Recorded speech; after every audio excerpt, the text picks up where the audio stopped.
Live from the BDN Studios, it's Bang and Dang. That's awesome. If you don't like that, then You ain't black. The Battle of Mine Creek, October 25th in Linn County, Kansas. Despite the skirmish near the Marais des Cygnes, Price did not believe his force was in substantial danger and sent Shelby's division towards Fort Scott to make an attempt at capturing the post. Why are you doing this? Marmaduke and Fagan remained with some of the wagon train near the crossing of Mine Creek north of the Little Osage River. Osage? Sure. The crossing of Mine Creek was not easily navigated, and a pileup soon formed. Confederates decided to make a stand north of the creek and attempt to protect the wagons. Got to protect those wagons. Old Fagan and old Marmaduke, they formed an 800 yards long line. With Not very long. Fagan on the left, Marmaduke on the old right. 4 cannons positioned in the center of the line. 2 more posted on each flank. Confederate line was defended by an estimated 7,000 men. Some of the leading Union troops caught up with the Confederate column. However, Blunt's division, he was lagging. He would not arrive in time for the battle.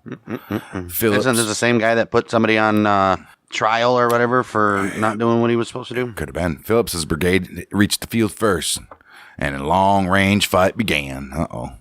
Confederates used their artillery. Phillips's force lacked artillery and was forced to be contented with long-range fire from repeating rifles. That'd work. Cabell entertained the thought of attacking Phillips with his brigade of Confederates, but decided against a charge due to the disorganization of the Confederate line and the arrival of Benteen's Union Brigade. You can't do a charge when the other guys have repeating rifles. Right. I'm sorry. You can't do it. Combined, Phillips and Benteen's brigades number about 2,500 to, maybe 2,600. Oh, wow. Despite being outnumbered, the Union commanders decided to attack the Confederate line. They're weak right now. Yep.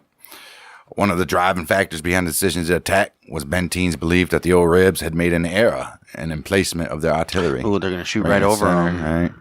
The Confederate cannons were placed close to the front line and would only have the chance to fire 1 or 2 rounds before a cavalry charge could reach them. That's why you got to go behind your men, man. Yep. The Union charge was made while the cavalrymen were still mounting. The Confederates' forces were also on horseback as well. Oh, nice. Okay. Union attack faltered during the middle of the charge when both the 10th Missouri Cavalry of Benteen's brigade and Phillips's brigade stopped the attack before reaching the Confederate line. Why? 10th Missouri had met heavy small arms fire from the Confederate lines, stopped under the fire, and Phillips halted his brigade to keep in line with Benteen. Well, just think, you had 7,000 soldiers sitting there with loaded muskets waiting fire while they're doing their artillery bombardment. So they see these guys coming down there, and you got 7,000 bullets at you instantly. And then you got another 45 seconds before they can load again. But then they got their little... You got the repeaters. Little repeaters and just... Yeah, but you're running to try to charge. Right. Well, either or, this left the Union cavalrymen stationary and vulnerable to counterattack. Oh, shit. The old Rebs were too disorganized to even attempt a counterattack, and the 4th Iowa Cavalry of Benteen's brigade broke the impasse by renewing the attack. The 3rd Iowa Cavalry followed the 4th, and eventually the whole Benteen's brigade rejoined the charge. Benteen's force, aimed for the center of Marmaduke's side of the Confederate line, and Phillips's brigade, he went to Fagan's left flank once the unit resumed forward progress. Once Benteen and Phillips reached the main Confederate line, the position did not hold long. Union troopers' repeating rifles gave them a firepower advantage over the Confederates, who were mostly armed with single-shot weapons. Yep. Clark's Confederate brigade became engaged in a melee and quickly fell back. Marmaduke's other brigade, which was Freeman's, contained mainly newly recruited men, and they fell back before the Union charge completely reached their line. They're smart. Not having none of this. Mm-hmm. Damn. Well, after Clark and Freeman fell back, the position of Cabell's Confederate brigade became exposed, and it too retreated. Soon, almost the entire rebel line was in retreat towards the crossing of Mine Creek. Unable to cross the creek, many of the old rebel soldiers were captured. One of the prisoners was Marmaduke himself. Yep. The old rebel general was captured by Private James Dunleavy of the 3rd Iowa. Oh, that dude's a hero. Well, kinda.